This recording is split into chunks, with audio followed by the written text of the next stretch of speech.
今日の聖書の御言葉を一緒に読んでみましょう。 시작.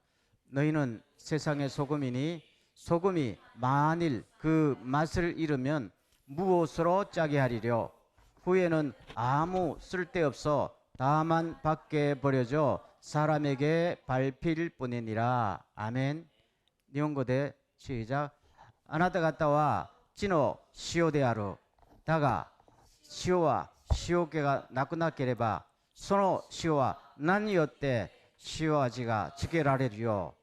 もはや何の役にも立たず外に投げ捨てられ人々に踏みつけられるだけである。 아멘. 우리는 세상의 소금이다. 그 다음 말씀이 뭐지요? 오늘 안 썼지만은 너희는 세상의 빛이다. 방금 조금 더 본문으로 한번 넘어가 보겠어요. 너희는 세상에 뭐라고 그랬죠?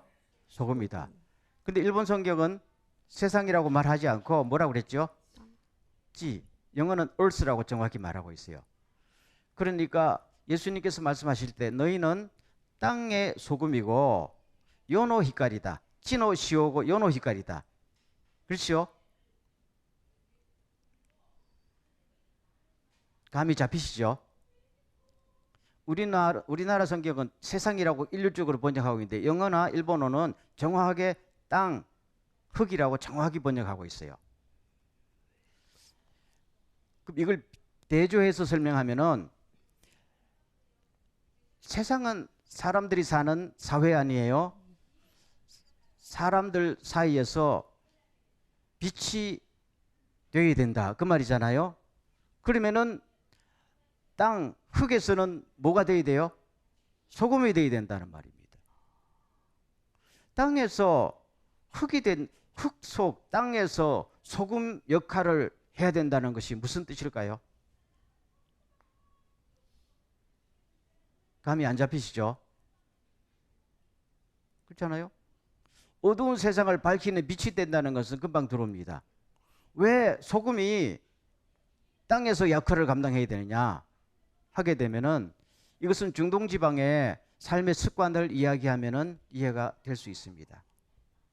지금도 중동의 일부에서는 그런 습관이 있습니다만은 예수님 당시만 해도 빵을 굽을 때는 화덕에 굽었겠죠.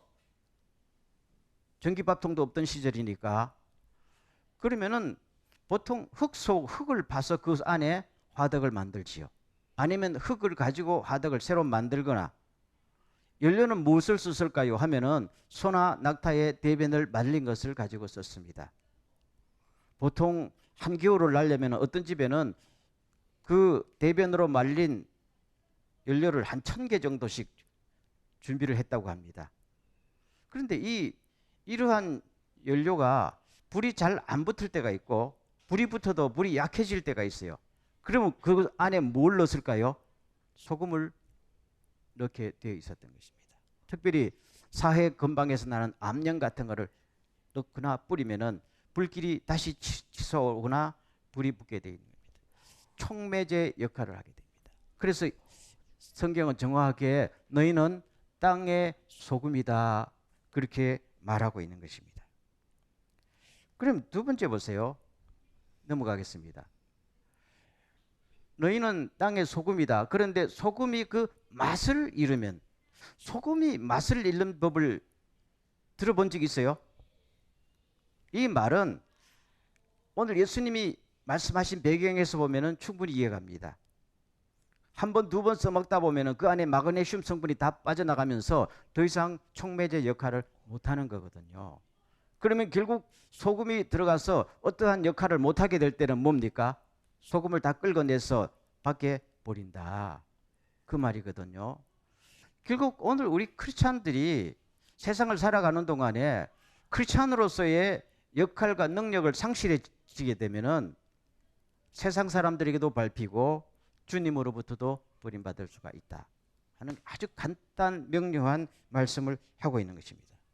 한 걸음 더 나가겠어요? 다 같이 시작. 내가 불을 땅에 던지러 왔느니 이 불이 이미 붙었으면 내가 무엇을 원하리요. 이건 또 개역 개정에서 또 정확히 번역하고 있어요.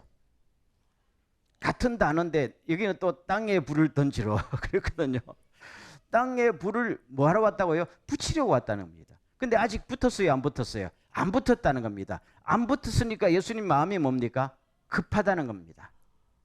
이미 붙어서 활활 타서 뭔가 세상이 바뀌고 이 땅에 하나님의 나라가 움직여야 되는데 아무런 조짐이 일어나지 않는다는 말입니다. 마음이 급해요, 안 급해요? 너무 급해서 이 불이 땅에 붙었으면은 내가 무엇을 더 원하겠느냐, 그렇게 말했죠. 지금 예수님께서 이 땅에 오셔서 제일 먼저 하신 말씀이 뭐라고 그랬죠? 회개하라, 하나님의 나라가 가까이 왔다. 예수님이 이 땅에 하나님의 나라를 세우러 오셨죠. 그럼 하나님의 나라의 근간이 되는 것은 지난 8시간에 걸쳐서 말씀드렸던 8가지의 복, 8가지의 삶의 원칙이란 말입니다. 그러면 하나님의 제자들, 당신의 제자들이 하나님의 나라의 비전을 가지고 하나님의 나라의 삶의 8가지 그 원리를 가지고 세상을 도전하면서 사람들을 바꾸는 촉매제 역할을 해야 되는데 아직도 제자들은 뭐가 뭔지도 감을 잡지 못하고 있잖아요. 주님은 급해요, 안 급해요? 너무너무 급하단 말입니다. 이제 십자가에 달려서 천국에 갈 날은 다가오는데 그동안 제자들은 아직 다 양성하지 못했고 세상은 아무 변화가 없고 너무 급하다 하면서 이 말씀을 하시는 것입니다. 자, 그러면 그 다음으로 넘어가겠습니다. 너희는 세상에 소금이다라고 했지요. 소금이 되라고 하신 적이 없습니다. 너는 예수 믿은 다음에 소금이 되라고 말씀하시지 않았어요. 우리는 이미 예수 믿는 순간 소금이 된 겁니다. 소금이에요. 지금 될 필요가 있어요, 없어요? 될 필요가 없어요. 소금이 왜 소금이 또 돼요? 이미 소금은요, 소금의 역할을 감당하면 되는 겁니다. 그래서 지금 이 말씀을 하는 겁니다. 여러분들은 이미 소금이기 때문에 다시 물을 수가 없다는 겁니다. 나 소금 역할을 하기 싫어한다고 소금이 아닌 것은 아니지 않느냐는 것입니다. 만약에 여러분들이 소금 역할을 안 한다 그러면은 방법이 뭡니까? 내가 취소해 줄게. 그게 아니고 버림받는다는 거지. 선택의 여지가 없다는 말씀입니다. 이거는 구약 성경에서 우리가 보듯이 구원받아서 홍해를 건넌 사람은 이집트로 돌아갈 수가 없다. 앞으로 가는 수밖에, 가나안 땅으로 가는 수밖에 없다. 이미 예수 그리스도 안에서 구원받고 하나님의 자녀가 된 사람들은 이미 소금이에요. 이미 빛이에요. 달리 살 수도 없고 달리 살아서도 안 돼요. 그러면 소금으로서 촉매제 역할을 하면서 맛을 잃지 않으려고 노력하는 이 삶이 절대적으로 필요하다. 그렇게 말씀하고 있는 것입니다. 이걸 알아야 돼요. 자, 그러면은 어떻게 하면은 그 다음으로 넘어가겠어요. 그러면 어떻게 하면은 소금의 맛을 잃지 않고 소금처럼 살 수가 있는가? 지금 사도 바울도 이 말씀하셨어요. 다 같이 시작. 여러분은 부르심을 받았으니 그 부르심에 합당하게 살아가십시오. 부르심을 받은 사람이 부르심을 받지 않은 사람들처럼 살 수가 있을까요? 그러면 이미 크리스찬이 아닌 것이지요. 돌아갈 수 없다. 그러면 크리스찬답게 살아야 된다는 말입니다. 주님의 말씀과 일치하십시오. 소금답게 살아야 합니다 라고 말씀드립니다. 그럼 소금답게 살기 위해서는 저는 2가지를 한번 제안하고 싶어요. 자, 그 다음 보십시오. 이게 끝이구나. 첫 번째, 소금답게 살려면은 소금으로서의 정체성을 잃지 않으려는 노력이 필요하다. 아멘. 굉장히 필요합니다. 오늘 우리 크리스찬들의 예수님은 이 세상을 바꾸지 못해가지고 답답해 하셨죠. 그런데 우리는 가만히 보면 크리스찬들이 이 세상을 빨리 담지 못해서 답답해하는 것 같아. 여러분들 아닌 줄 압니다. 여러분들 아니겠지만 보통 크리스찬들은 예수 믿는 냄새를 밖에 나가서는 빨리 지워버리고, 특히 모도 안 나고, 그렇지요. 눈총도 받지 않고 둥글둥글하게 잘 살아남기를 바라잖아요. 그렇게 잘 살아남으면은 이것은 하나님의 은혜입니다 라고도 간증할 수도 있어요. 그런데 소금이라는 것은 불 속에 들어가면은 불길을 일으켜야 된단 말이에요. 그렇죠? 아무런 변화가 없으면 그거는 소금이 아니지요. 그럼 우리는 이 세상을 살아가는 곳에, 내가 가는 곳에는 뭐가 일어난다? 반드시 소용돌이가 생긴다. 아멘. 이거를 피하지 않기를 주의 이름으로 축원합니다. 이거를 피하려고 무던히 애를 썼던 것이 바로 우리의 지난 신앙생활이었고, 교회 속에서는 또 이런 비법도 가끔 가르쳐주고 있단 말입니다. 그렇죠? 조금 실망스러운 일이지만은, 옛날에 지난 일, 저희들이 어릴 때 박정희 독재 정권 아니었어요? 그럼 온 교회에 우리 어릴 적부터 박정희 정권에 대해서 바른 말을 하는 것은 하나님의 뜻이 아니다 라는 식으로 교회 안에서 많이 가르쳤단 말입니다. 근거가 뭡니까? 로마서나, 그렇죠, 위에 있는 권세들에게 순종하라 그랬단 말입니다. 그래서 초창기도회 수천 명이 모이면은 기라상 같은 목사님들이 주여 박정희 정권을 축복하십시오. 나중에 전두환 정권 들었을 때도 전두환 정권을 축복하십시오. 한마디도 소용돌이를 못 일으켰어요. 소용돌이 일으키면은 안 된다고 생각했던 겁니다. 만약에 그 자리에서 예수님이 계셨으면 어떻게 했을까요? 어떻게 했을까요? 상상이 갑니까? 예수님은 헤롯 보고 저 여우 같은 인간아 했거든요. 예수님은 굉장히 정확하셨잖아요. 근데 우리는 달리 살면은 죽는다고 생각하니까. 저를 따라하겠습니다. 함께 살 때 다르게 산다. 아멘. 이게 크리스찬입니다. 이게 우리의 아이덴티티예요.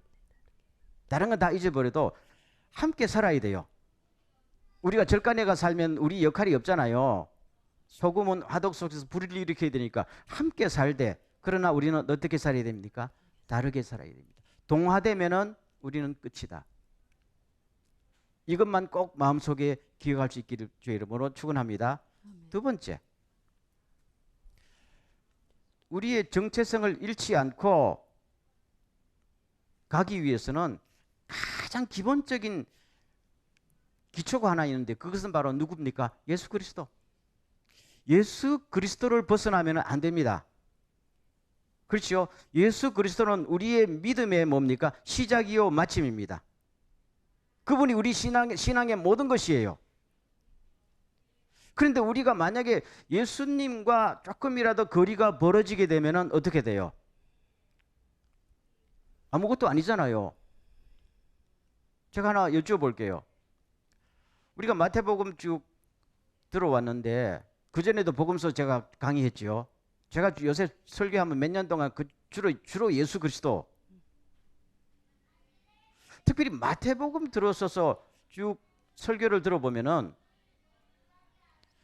8가지 삶의 원칙 가지고 이 세상을 살면은 잘 살 것 같아요? 잘 살 것 같아요? 불가능합니다, 솔직히. 아마 아멘 아멘 하면서도 속으로는 그건 절대 불가능해요 라고 말합니다.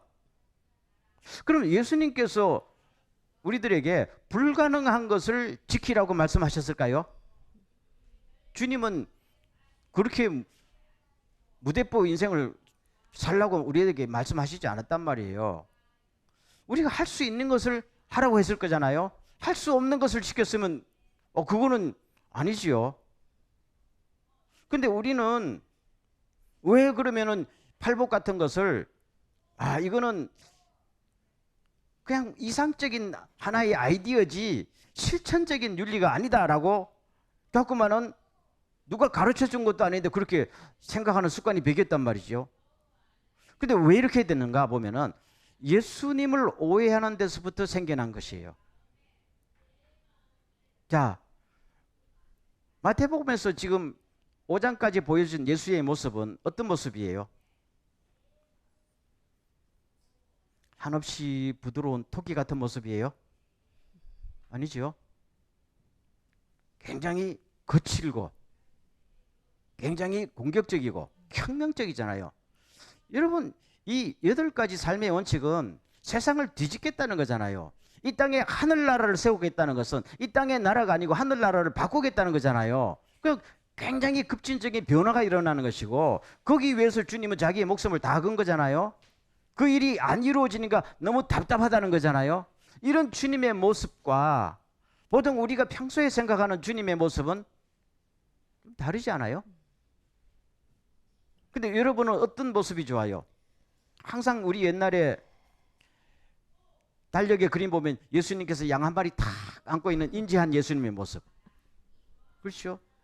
사자처럼 앞발을 치켜들면서 구함을 지르는 이런 예수님의 모습을 상상할 수 없단 말입니다. 근데 마태복음에서 보여지는 예수님의 모습은 물론 인자한 모습도 있지만은 굉장히 세상을 향해서 너희들 바뀌어야 된다. 휘젓는 모습 아니에요. 그렇죠? 불을 붙이고 휘젓고 갈라놓고 싸움을 붙이고 굉장히 적극적인 모습이 나오는 거 아니에요? 그런데 우리 많은 크리스찬들은 이런 주님의 모습이 감당이 안 되니까 예수님의 모습을 뭡니까? 오랜 시간에 걸쳐서 조금씩 내가 좋아하는 예수의 모습으로 이 시대에 살아남는 예수의 모습으로 바꾸는 것이 습관이 돼 있어요. 이걸 바꾼다고 생각지도 못하고 바꾸게 된 거예요. 그래서 오늘날 만약에 교회 안에서 예수님이 말씀하신 이 뉘앙스를 그대로 외치면은 어떻게 될까요? 목사님은 그 교회에 있지 못할 가능성이 많아요. 저도 예수님이 말씀하신 뉘앙스에 지금 반의 반도 지금 말씀 안 하고 있어요. 혹시 시험에 들까 싶어서. 정말입니다. 진짜예요. 그 뉘앙스 그대로 전하면은 여러분들은 아마 속이 부딪혀서 예수님을 미워하기 전에 저를 미워할 겁니다. 그렇죠? 앞으로 더 심한 것도 나와요. 심한 것도. 너희 손이 범죄하거든 손을 찍어버려라. 감당할 수 있어요? 눈이 범죄하면 눈을 뽑아버려라. 감당할 수 있어요? 근데 성경에서는 이런 교회 안에서 이런 설교 잘 합니까? 안 합니까? 어휴. 아니 미움받을 일이 있어?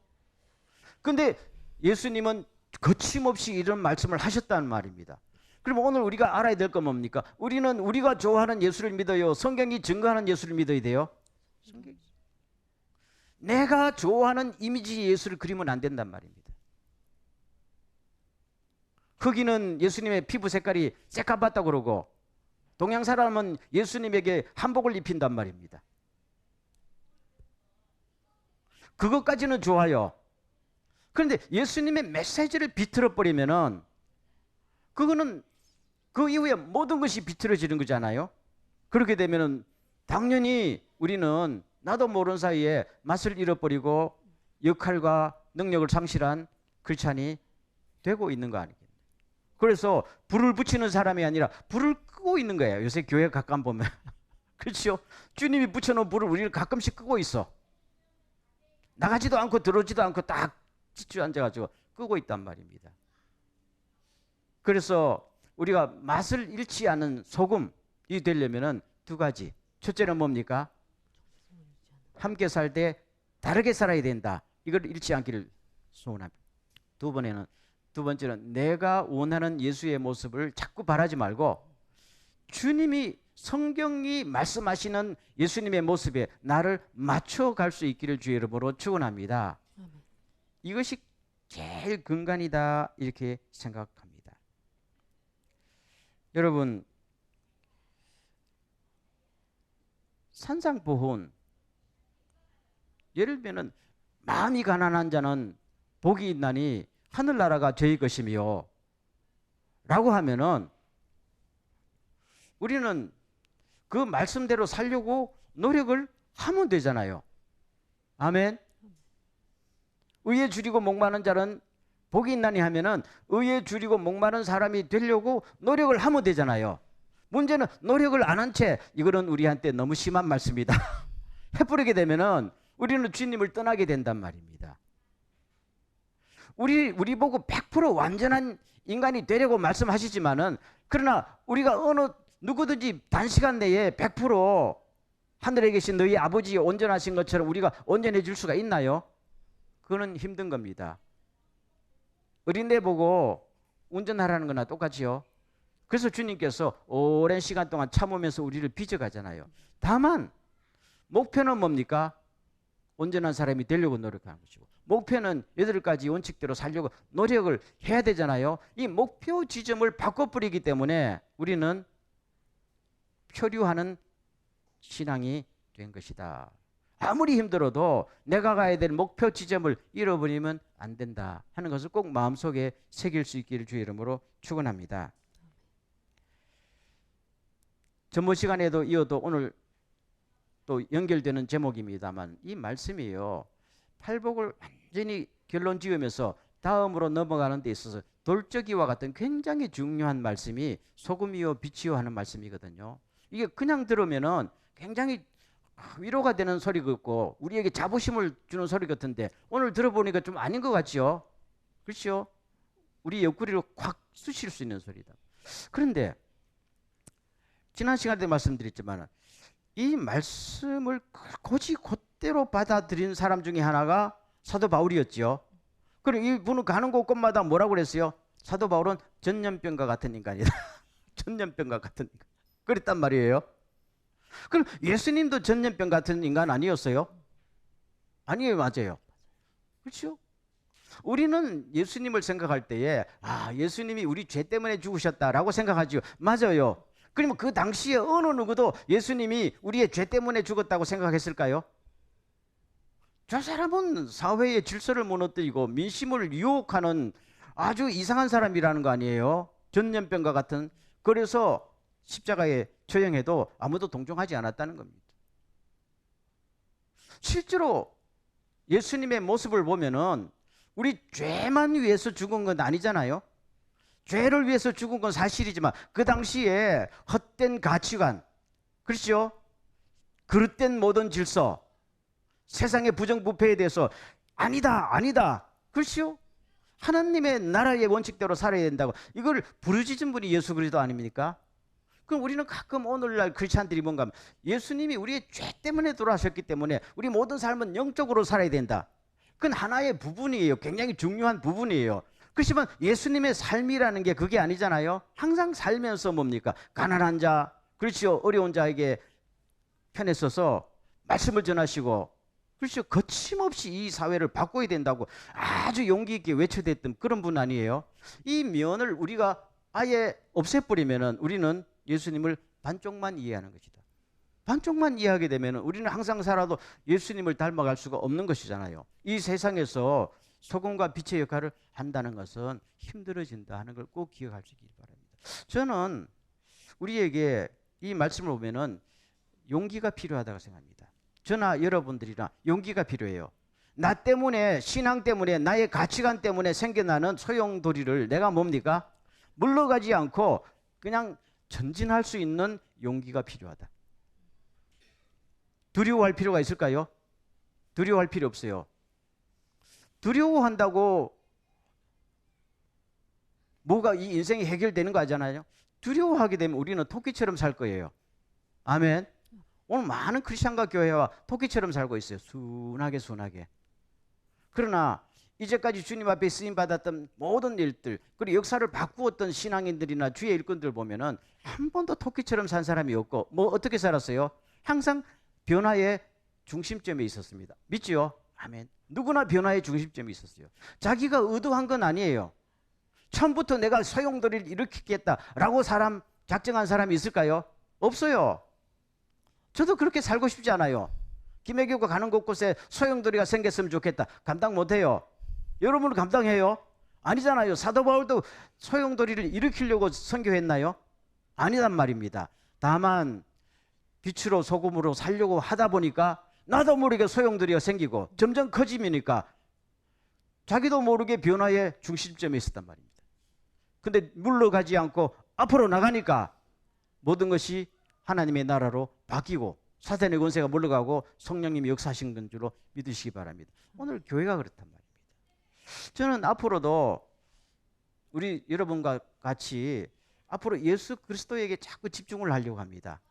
쭉 깨닫는 것이 우리는 정말로 우리 신앙의 처음이요 모든 것이 예수 그리스도잖아요. 집중하고 또 집중해서 그분에 관해서라면 작은 것 하나라도 놓치지 않고 우리가 알려고 노력해야 돼요. 요새 어떤 분들은 BTS의 사생활까지 전부 알려고 하잖아. 우리는 그 정도의 열심도 없거든요. 예수 그리스도라면 모든 것을 다 알고 또 알고 담고 싶을 때에 나도 모르게 우리는 뭡니까? 소용돌이의 중심에 설 겁니다. 여러분의 교회가 소용돌이의 중심에 설 겁니다. 의도할 필요가 없어요. 그리고 무서워할 필요도 없고 걱정할 필요도 없어요.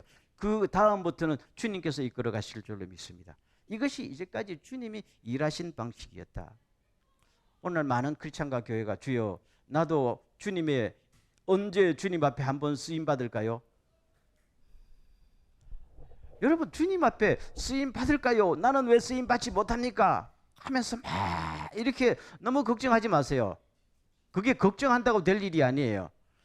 이렇게 살면 돼요. 살면은요. 오늘도 살고 내일도 살고 어려움이 와도 살고 소용돌이가 와도 살고 살다 보면은 나도 모르게 하나님께서 나에게 영향력을 주시고 내 인생의 가치관을 높여주시고 그렇죠. 리더십을 더하여 주신다. 이것이 주님을 통해서 우리가 본받을 수 있는 굉장히 중요한 삶의 원칙이다. 우리나 또 우리 교회가 이런 하나님 앞에 축복받는 미래가 펼쳐질 수 있기를 주의 이름으로 간절히 소원합니다. 아멘. 우리 한번 통성으로 기도할 때 하나님 우리가 신앙 때문에 가치관 때문에 내 삶 때문에 생기는 소용돌이를 부담스러워하지 말고 두려워하지도 말고 묵묵하게 앞으로 나아가게 해 주셔서 나 때문에 이 나라 이 땅에 하나님의 나라가 이루어지고 나 때문에 이 땅에 예수 믿는 사람이 일꾼들이 생겨날 수 있는 놀라운 변화가 일어나게 하여 주시옵소서. 다 같이 한번 통성으로 기도합니다.